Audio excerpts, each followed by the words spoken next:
அமீருல் மோமினின் உமர் ரலியல்லாஹு உட்கார்ந்துருந்தாங்க, சஹாபாக்கள் இருந்தாங்க. வழியில் ஒரு மனுஷன் நடந்து போனான், கண்ணு குருடு, சரீரத்தில் குஷ்டரோகம், சரி குஷ்டரோகம், காதும் செவிடும், வாயும் ஊமை. அப்போ அமீருல் மோமின் கேட்டா, இந்த மனுஷன் பேர்ல அல்லாவுடைய நியாமத்து, அல்லாவுடைய அருட்பட பேருபகாரம் இவன் பேர்ல என்ன இருக்குன்னு கேட்டான். சஹாபாக்களுடைய ஈமானை பார்த்தான். சஹாபாக்கள் சொன்னாங்க, யார சொல்லுவாங்க அமீருல் மோமின் ஆளு சரீரத்திலையும் குஷ்டரோகம், கண்ணும் குருடு, காதும் செவிடு, வாயும் ஊமை. இவன் பேர்ல அல்லாவுடைய அருட்பட எதுவும் இருக்கிற மாதிரி தெரியலையே.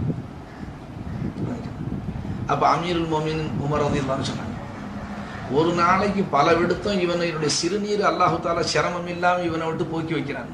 அந்த ஒன்றுக்காக அல்லாஹ் இவனை கியாமத்தில் கேள்வி கேட்பான். நான் சொல்ற ஒரு பாயிண்ட் நீங்க சொல்றதுக்காக சொன்னாங்க.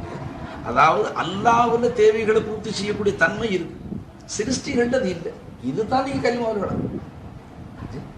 தேவையை பூர்த்தி செய்யறது நான வணக்கம்னு சொன்னான். யார் யாருடைய தேவை கொஞ்சம் போய் அவன் மறுத்துட்டு உட்காந்து. அதனால தான் நீ ஏழைப்பழ தொட மாட்டேங்கிறான். வசதி உள்ள மக்களை பார்க்குறான், அவங்களுக்கு அவங்க தொடுறாங்க, சாப்பிட்டாங்க, நியாயம் இருக்குங்கிறான். சரி, அதான் அவங்களுக்கு வசதியாக வச்சிருக்கான், சுகமாக கொடுக்குறான், காசு பணம் கொடுக்குறான், காரு கொடுத்தான், அது கொடுத்தான், வீடு வாசல் கொடுத்தான், வைத்திய சிகிச்சை காசு கொடுத்தான். அதனால அவங்க அல்லாஹ் தொடுறாங்க, நியாயம் தான்.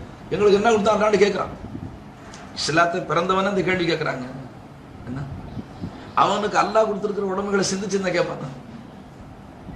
அன்னைக்கு ஆடுதுறைக்கு போயிருக்கும்போது அந்த என்னமோ ஒரு குறிச்சி இல்லையா, அங்கே நின்றுக்கிட்டே ஒரு 4-5 பசங்கள்கிட்ட பேசிட்டேன். சின்ன பசங்கள்கிட்ட, சின்ன வயசுல சின்ன பசங்க, ஒரு பையனுக்கு வயசு 16-17, மற்ற பசங்க 15-13 வயசு. கேட்டேன், இந்த 2 கண்ணு அல்லாஹ் கொடுத்தானப்பா, யாரு கொடுத்தானே? அல்லாஹ் தான் கொடுத்தான். இது எத்தனை கோடிக்கு மதிப்பு? இதுக்கு ஒரு மதிப்பீடே சொல்ல முடியாது.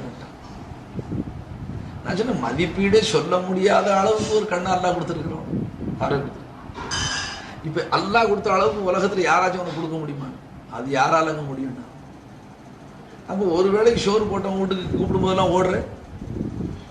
ஒரு வேளை சோறு போட்டு மறுவேளை கூப்பிட்டா கிளறியாக்கின விட்டு நாய் ஓட்டுற மாதிரி ஓடுறேன். உல மதிப்பீடு செய்ய முடியாத அளவுக்கு ஒரு கண்ணு அல்லாஹ் கொடுத்துருக்குறேன். அவன் ஹையால செல்லாதுன்னா ஏன் போக மாட்டேங்கிறேன், தொழுவாண்டா ஏன் போகிறது. அப்புறம் பிள்ளைகள் அப்படின்னு ஆசுக்கா ஒன்று ஒன்றா விலைக்கு கண்ணு காது மூக்கு சில அவுட்டரா சில விஷயம் ரொம்ப நேரம் நிற்க முடியல, இந்த பேஷண்ட் தான் சொல்லிவிட்டு கடைசியில் சொன்னேன், இந்த எண்ஜான் உடலை அல்லாஹ் தாலா இப்படி செவ்வையாக்கி கொடுத்தானப்பா, இதுக்கு சக்காத்து தான்ப்பா தொழுகை. எப்படி பொருளுக்கு சக்காத்து அதில் சக்காத்தில் ஒதுக்குறோமோ, இந்த சரீர சுவாதீனம் அல்லாஹ் வச்சாலும் இதுக்கு சக்காத்து தொழுகையாக்கி. அதனால ராவெல்லாம் உன்னை தூங்க வச்சு மவுத்தாக்காம, உன் மேலே பள்ளி கடிக்காம, உன்னை பாம்பு கடிக்காம, பூரா கடிக்காம பாதுகாத்து காலையில் எழுப்பி விட்டா முந்தி அல்லாஹ் தாலா எனக்கு 2 ரக்காத் ஃபர்து, நான் ஃபர்தாக்குன 2 ரக்காத் தொழு, என் நபி சுன்னத்தாக்குன 2 ரக்காத் தொழு, இதுக்கு மேலே உன் மேலே என்ன பாரத்தை சுமத்தினாங்க அப்படி லேசாக சொல்லி இனிமேல் தொழுதுக்கிறீங்களா பசங்க தொழுதுக்கிறேன்டா. எப்போ ஆரம்பிக்கிறேன்னா இல்லை, அந்த இஷாவை தொழுகிறேன், இன்னைக்கு இஷாவிலேருந்து ஆரம்பிச்சுக்கிறோம்டா. ஹாசில கலாம் கலிமாவில் நீங்கி யாரை பிடிச்சாலும் இந்த 2 பாயிண்ட் தான். தேவைகளை பூர்த்தி செய்யக்கூடிய தன்மை இருக்கு, அது ஹக்குக்கு மட்டும் சொல்லும். சிருஷ்டிகளுக்கு அது சுயமா இல்லை. கலிமாவில் நஃபி இஸ்பாத் அதுக்கு தான். ஒரு நஃபி என்ன செய்யணும்? சிருஷ்டிகள் இல்லா இல்லை, இல்லல்லா அல்லாஹ் தான், அல்லாஹ் தான் இல்லா. அப்போ சிருஷ்டிகள் ஏன் இல்லா இல்லை? அதுக்கு இந்த தன்மைகள் இலாவுக்கு இருக்க வேண்டிய தன்மைகள் சிருஷ்டிகளுக்கு, அந்த தன்மைகள்னால அல்லாவுக்கு இருக்கு. இந்த உண்மையை நீங்க உணர்ந்து கொள்வதற்கு தான் கலிமான்னு சொல்றது. உங்க வணக்க வழிபாடல பின்னால் உள்ள பேச்சு. நீங்க மேல் மிச்சமா அல்லாஹ் ரொம்ப வணங்கினா சொர்க்கத்தில் அல்லாஹ் பதவிகள் கொடுப்பான், பெரிய பெரிய தர்ஜா கொடுப்பான். நீங்க கொஞ்சமா வணங்கி இருந்தீங்க, அதுக்கு தகுந்தாப்புல இருக்கு. ஆக அல்லாஹ்வை வணக்கத்துக்குரிய எஜமான் என்று ஒப்புக்கொண்ட காரணத்துக்காக நிச்சயமா சொர்க்கம் கொடுப்பான். இது மார்க்க தீர்ப்பு. அப்ப நாம மக்கள்கிட்ட போடும்போது பாரத்தை வணக்கம்ங்கிற பேரை சொல்லும் பொழுது வணக்க வழிபாடுகளை போய் அவன் பேரை சுமத்த போனான். இப்ப பள்ளியில ஜமாத்து செய்யாத சேவைன்னாரு, தெருவா போறான், அவனை கையை பிடிச்சி கெஞ்சுறான், முஷாஃபா செய்யறான். குடிகாரன் அவன் இவன் யாருன்னு பார்க்காம எல்லாத்தையுமே கெஞ்சி அழைச்சிட்டு வரான். தங்குறான், 10 பேர் 2 பேர் நிற்கிறான், பாக்கி ஓட்டம் முடிக்கிறான். அவனுக்கு என்ன விளங்கலன்னு சொல்லு. என் தேவையை பூர்த்தி செய்யறவன் அல்லாங்கிற உணர்வு வரல. என் தேவையை ஏன் இஷ்டப்படி பூர்த்தி செய்யலங்கிற குறை இல்லாம கல்வில. நான் ஒரு பயணி சொல்லி நீங்க வழங்கி அல்லாவை சரிவர வணங்காதவன் ஏன் நான் ஆசைப்பட்ட அளவுக்கு அல்லாஹ் கொடுக்கலையேங்கிற அந்த குரோதம் இல்லை எல்லா கல்விலையும். அப்படி இருந்தால் லட்சத்தில் ஒருத்தன் தான் இருப்பான் சோம்பேறி. மற்றபடி யதார்த்தமாவே தன்னுடைய தேவைகள் அல்லா தான் பூர்த்தி செய்யறாங்கிற உணர்வு அவனுக்கு வரும். அதை உணர முடியல அவனால. நான் சொல்ல தப்பா தெரியுது? நீங்க வேணா அவனை கூப்பிட்டு விசாரிச்சு பார்த்தேன். அவன் கட்டாயம் சொல்லுவான், அல்லா தாங்க என்ன படைச்சான், அல்லா தாங்க பார்வை கொடுத்தான், அல்லா தாங்க கண்ணு கொடுத்தான், அல்லா தாங்க காது கொடுத்தான், அல்லா தாங்க மூக்கு கொடுத்தான்னு சொல்லிவிட்டான். என்ன சொல்றான்? இவனும் கொடுத்துட்டு அவன் அங்கே உட்காந்து அவன் எங்கே இருக்கிறான்? நீங்க என்ன ஒலாத்த விட்டான் அவன் விளங்குற? இவன் தேவையை அவனே பூர்த்தி செய்து விளங்கல.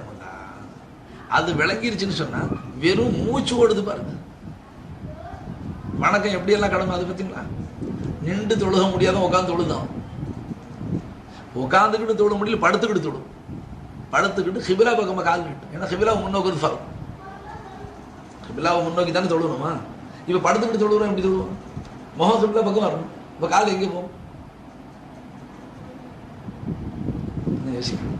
காலை ஹிபிலா பக்கம் நீட்டி தான் வேணும். ஹிபிலா பக்கம் காலை நீட்டிக்கிட்டு படுத்துக்கிட்டு மல்லாக கொடுத்துட்டு அல்லா போத வேண்டியதானே மதிக்கும். அப்புறம் அல்லா ஆக அந்த எல்லா அசைவில் ஆக கடைசி இஷாரா ரூஹு பிரிகிற வரைக்கும் தொழுகை தடுக்க இல்லைல்ல.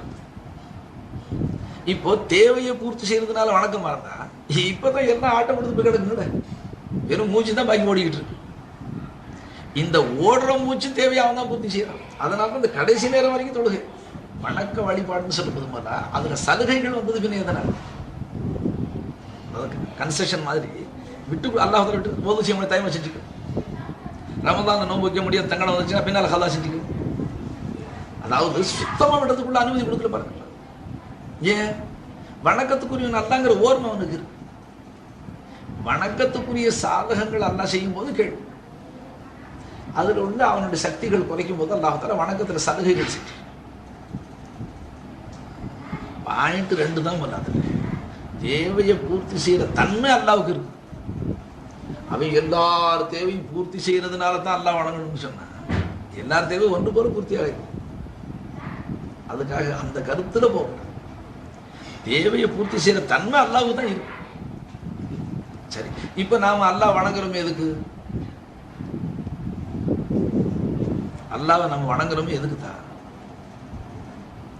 தேவைகளை பூர்த்தி செய்யற தன்மை உடையவனாக அல்லாஹ் இருக்கிறதுனால வணங்குறோமே தவிர இருக்குல்ல அல்லாஹ்வுக்கு தன்மை சிருஷ்டிக்கு இருக்கா? இல்லை. அதனால சிருஷ்டி ஒதுக்கிட்டோம், அல்லாஹ் வணங்குறோம். நம்ம தேவை ஒரு நாளைக்கு பூர்த்தி ஆகும். நம்ம ஆசைப்பட்ட தேவை பூர்த்தி ஆகணுமா? வணக்கத்தை நிறுத்திக்கிற இடம் இருக்கான்னு இருக்கிற சரியது இல்லைங்களே. அப்ப என்ன அர்த்தம்? உன் தேவையை நீ உன் இஷ்டப்படி பூர்த்தி செஞ்சாலும் செய்யாவிட்டாலும் தேவையை பூர்த்தி செய்யறவன் அவன் தான். இன்னைக்குள்ளே நாளைக்கு செய்வான், நாளைக்கு இந்த வருஷம் இல்லை அடுத்த வருஷம் கொடுப்பான். ஆக தேவையை அல்லாஹ் தான் பூர்த்தி செய்யறான். இந்த ஒரு தத்துவம் அல்லாஹ் ஒருவனுக்கு சொந்தமா இருக்கிறதுனால சிருஷ்டியோட வணங்கக்கூடாதுட்டான். அதுல இந்த ஜாத் சிஃபாத் அஃபால் ஆசாருங்கிற 4 யாத்திபாராத்து இதை சூஃபியாக்கள் கொண்டாந்து வச்சு, அதாவது செலக்ஷன், சிருஷ்டிகளை நாம் வணங்கலாமா, அது வணக்கத்துக்குரியவை தானா என்ற ஆராய்ச்சியில மனுஷன் நுழையும் பொழுது இந்த 4 உங்களுக்கு அத்தியாவசியம். ஏன்னா எந்த ஒரு வஸ்துவும் தேவையை பூர்த்தி செய்யறதா இருந்தால் அதற்கு ஒரு ஜாத்து கட்டாயம், மேலும் அந்த ஜாத்து தன் தானே இருக்கும். இதுதான் பாயிண்ட். அப்ப தானாக இல்லாத ஒரு ஜாத்து வேற ஒருத்தனுடைய தயவுல இருந்தா இப்போ தேவையை பூர்த்தி செய்யும் போது இவன் செஞ்சான் எப்படி சொல்ல முடியும்? யாருடைய தயவுல இருக்கோ அவன் செஞ்சதான் அர்த்தம் கருத்தம்.